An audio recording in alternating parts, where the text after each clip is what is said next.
So, today we're talking about healing, okay? What are we healing exactly? You're wondering, right? Healing the broken heart. And having a broken heart can be so much more than being brokenhearted due to we're a whole big older age, being an adult. It's not just the heartbreaks of being with a man or a woman. It starts with the heartbreaks from parental things, right? Familiar things, family. But I'm going to start with the beginning. God. A lot of us don't see our own value because we don't think that we're that important. You know, in the grand scheme of things, a lot of us, and I'm only going to speak for me and only take what resonates. I'm not projecting anything, okay? So, I've been told some things, and I release that to the universe, okay? But I've been told some things that I wasn't valuable.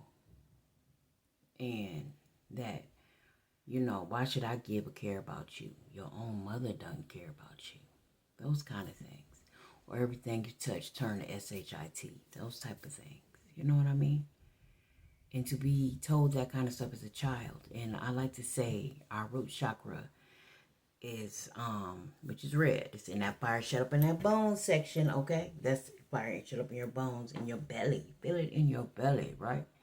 And it's red. And that's why I call it the fire shut up in our bone section. The root chakra is red. The solar plexus, which is our, it's orange. And today, yellow is solar plexus, our confidence, our intuition. But people allow, if we allow,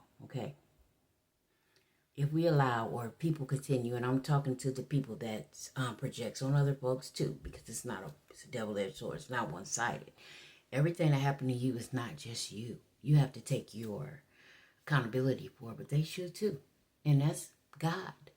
Forgiving them allows God to step in and heal them or smite them. It's up to God what he does to them. It's not up to you, okay? So you forgiving them helps you heal, but it helps God get his okay. Because a lot of times, get back is not going to be while while they're in your life, while you're around them.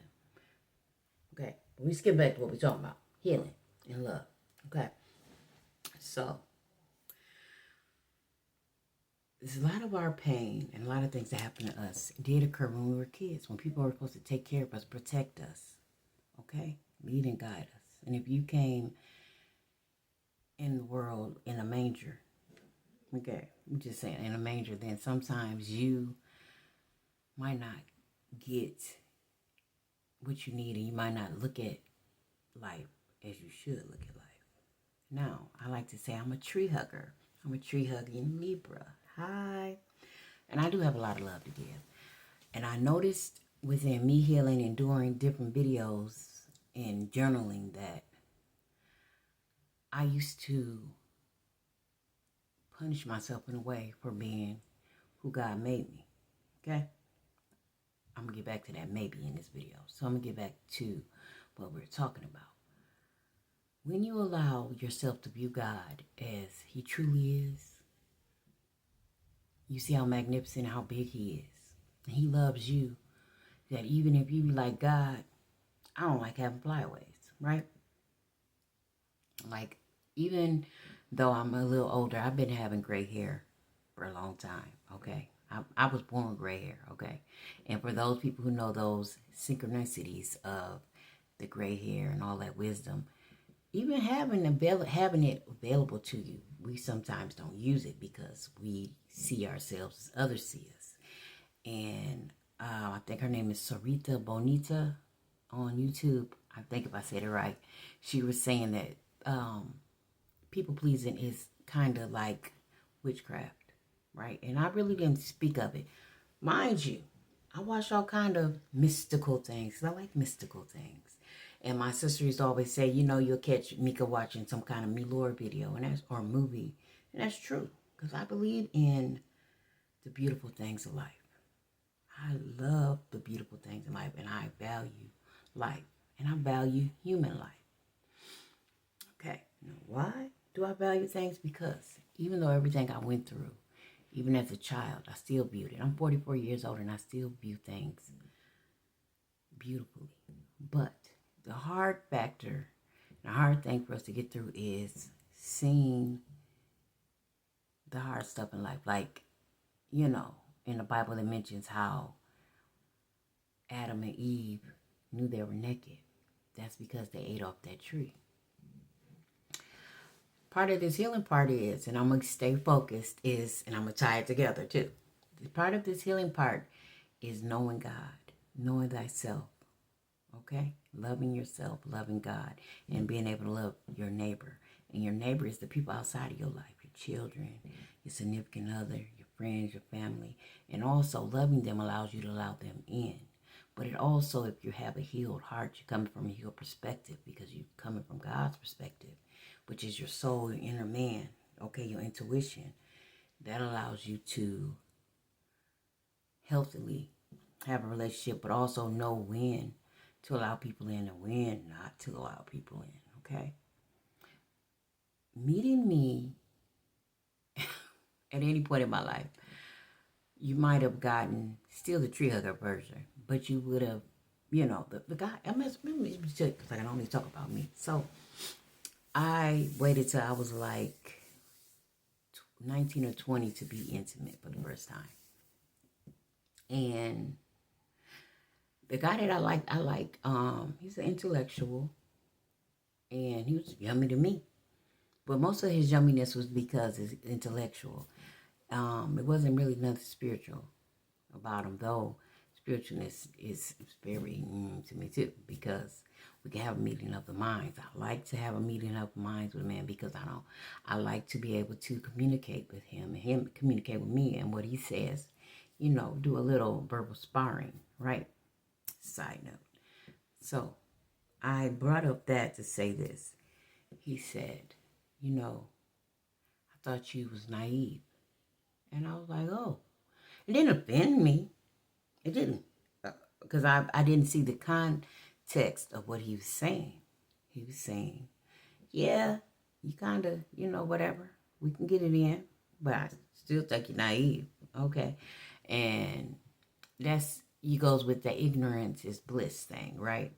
And I still walk out and I express my innocence. And that's what you see. See the innocence. And a lot of people take your kindness, your innocence as a weakness, and they want to come pounce or come in there and be narcs or try to use you. But don't feel bad, because God is always there for us. Just like they say, God is there for those who don't know. So kind of being in your innocence and not feeling, because I ain't feel naive, but coming across as naive. You know what I'm saying? That makes people sit with themselves because they're not healed. Okay? And what I mean by that is you come across people who think they're okay, that they're not triggered, that the stuff that happened to them, made them standoffish or whatever, and they think they're healed and they think they're okay. Now, I don't know if I came across as was I healed or not. A lot of things didn't bother me until I got in relationships with people who took who I was for granted and didn't really like the innocent side of me. They liked the benefits, but didn't like the innocent side. And I was a people pleaser. So I was going to get in like Flynn. And I'm going to love you. Like Elvira on Tiny Toons. And I'm going to squish you and I'm going to make everything okay. Now, it's boundaries, because I have boundaries now. With boundaries, friends, you can still be loving. But it's the fear of putting yourself back out there. And let me let you know, it's scary. Because when I got out of my last relationship, I told God, who am I? Who am I? Who am I to tell God what I am and am not going to do? Now, he does give us free will. That is true. But if he gave you a gift, and the thing that powers your gift is love, how you going to put it away? How? And do you know what weird-ass version I am when I'm not loving? Not having my boundaries up, not loving. I call it neutral. Oh, I'm good. I'm good. If anyone have came across me in my block game, oh, my neutral game is you can be on fire. And I had a friend crying next to me one day. And the sad part, and I love her to death, but she messy. And she had, let's say, a backfire from her actions. And she was standing there crying next to me. My spirit said, I probably told her, knowing me, I know me. I probably said, don't even do it. It's not even worth it, girl. You better than that. You better than that. Backfire. Whatever she chose to do. She's standing there crying. And I'll tell anybody. And I will tell anybody. You can't do what certain people do. You have more to lose than them. Now, if you're doing something with a messy person and you're trying to outmess them, they do this all the time. They already lost everything they gonna lose that's valuable to them. So you trying to get on their level, it's not gonna do nothing but hurt you. And not only that, now you got to get to karma. They gonna get their karma once you get your butt out the way and forgive them and heal. The healing part can be part of the forgiveness. However, all of it don't have to be at once, but you gonna have to get away from them, right? So God can get them. But guess what you did by choosing to do foolishness? You have brought similar karma to your house, to your place, to your life. It's not worth it. That get back ain't worth it. No get back that we could ever do is better than what God can do. Okay? Now we're back. So, I'm not going to make this too much longer. 1, 2, 2, 1 o'clock. Loving God and seeing yourself through his eyes will allow you to have better relationships. And how do I know? What you see now is me loving myself enough. All that love that I gave to others, sent to others, that wasn't reciprocated. At some point, I might have cried about it. I've lost a lot. I have. I lost a lot. I started over so many times. God told me a long time ago to stop sharing my nickels with others. How can I ask him for millions, billions, and trillions, or just to live comfortably if I'm going to give it to the same ungrateful people that don't appreciate me and didn't look at me as a value? It's true. I have one relative that I saw the other day. And the only thing I asked him, I never really asked him, he had money. He was the man in his hood. And the only thing I asked him was to buy my daughter a stroller. Now I've seen him, and I really didn't take it no kind of way because he had bought stuff for my other cousins. But he closer to them. But I asked him, and anytime I really asked him for money, he never had it, but he was the man in his hood. But you know what? I didn't take it personally. I struggled, and I got a stroller eventually. God made a way out of no way. He went away for a while. And I'm not smiling because he went away for a while. I'm smiling because, man, one of my oldest memories was get Mika, get him, and take him home with you. Now, he chose to be in the street, even though he had a father that probably provided for him. And I'm not going to say he didn't provide for his kids because I don't know. I didn't see much. But I know he's the man in his hood, so I'm sure he provided for his children. Love. I love this man. One of my relatives. I call him a menopause baby. So he's a little bit older than me. So I was probably 3 or 4. So he's probably 13, 14. Maybe 15. Because he in his 50s already. I'm 44. But I loved this relative. Like I said in my other videos, I don't have a lot of males. I didn't grow up with a granddaddy. My uncles were doing whatever they were doing. So I was pretty much raised by women. But the men that I was around and the relationships that I saw with men made me appreciate a man. And the men that I was that I chose, I tell you, I chose the three boyfriends that I had that weren't my boyfriends. I chose them, okay? And our relationships could have been better. But I think, thinking hindsight is 2020, I don't think they believed that I loved like I loved. And they weren't ready. They weren't healed, and some of them still not healed. So I'm just really sharing with you guys that, and I told one of them, one day, somebody that you really like is going to come around. And because you didn't heal, you won't be able to be with her. So I'm imploring you guys, please heal. Someone's going to come across that you really love. Even if it's you being a father, and I know somebody who had a father wound that they were upset because the dad turned his life around, healed after him. And it's okay. You might get your shit together after me. I'm glad. Kudos. Healed after him, was mad at the father for being there for the brother. Being there for the brother. You could be happy. You think I was mad that my siblings got certain things that I didn't get? No. I was happy for them. I tried to give them what they didn't have beyond what they did get. That's a healthy way of looking at it. They say the oldest child goes through X, Y, Z, and that's fine. Nobody told me to try to be Captain Save Everybody. Nobody did. Nobody told you to do it.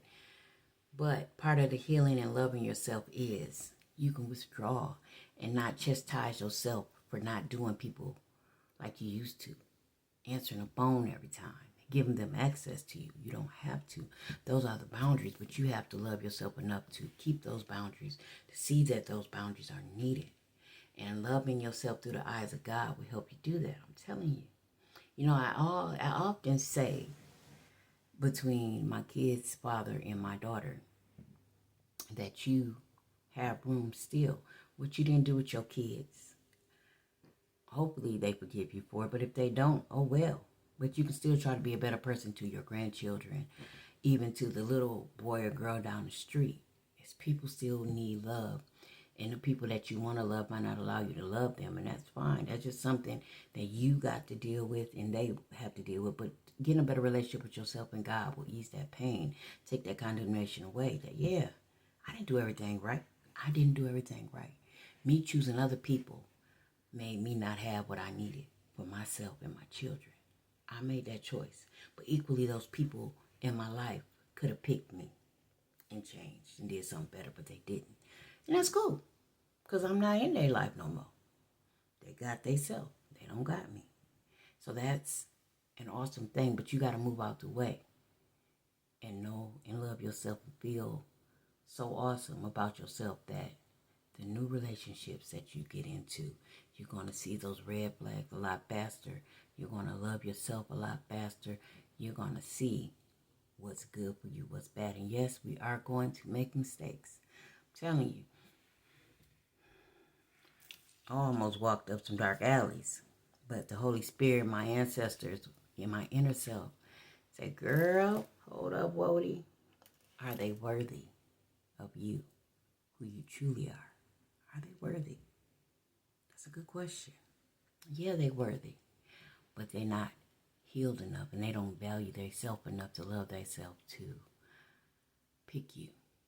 And then what do you do with that? And that goes for women, guys. Don't let that lady be in your life. And yeah, you want some AZZ. Who don't want none? I want some. I'm not going to lie. I'm human. And as my auntie said, once you start, you cannot stop. So what do you do in the midst of being abstinent? I don't know. You little this, a little that. But this video is 20 minutes. I do appreciate you watching it. Take time to heal. Love God. Love thyself. Love thy neighbor. And you will accomplish so many goals. Give yourself 365 of just loving yourself. Okay? And start looking at yourself and get in the mirror and say, I love you. I am worthy. I'm telling you, I am healthy. I am wealthy. I am abundant. And I am wise. I'm telling you, I've been praying to God for wisdom for so long. And let me let you know, I didn't accept it. Because like I tell people, many are called, few are chosen. And what makes you chosen is you choose to take the call. So you can take a horse to water like they say, but you can't make them drink. And that is so true. So if you don't choose yourself for even 365 days to do better, to pick better, to exercise, to eat better, whatever you want. I mean, the love comes. It's so much I had to do to get to this point to just to tell y'all about this. And I just had to experience something that kind of had me kind of gripped for a minute. You know what I'm saying? And it wasn't a bad grip, but it was like, okay, value yourself. Yeah, you're healing. You're not all the way out there. You're still in hermit mode. So, you know, like I like to tell people, walk over, limp back. And let me let you know, I limped back. But that's okay. I put a Band-Aid on it, as I tell my friends when I shoot them on a game by accident. And I gave myself a lollipop. And I licked my little wounds. And then I'm back here. Okay? It's going to be ups and downs. And we're going to keep moving through them ups and downs because we got this, because we got God. And with God, love, and intention, it's going to filter out, balance all those things we need. Watch out for them red flags and take them as they are. If somebody show you who they are, that's who they are. If you're having a bad day, that's one thing. But some stuff is character flaws. And let them have their character flaws. You'll meet another Susie or Michael or Tom that don't have those character flaws. Okay? I love you. Mwah.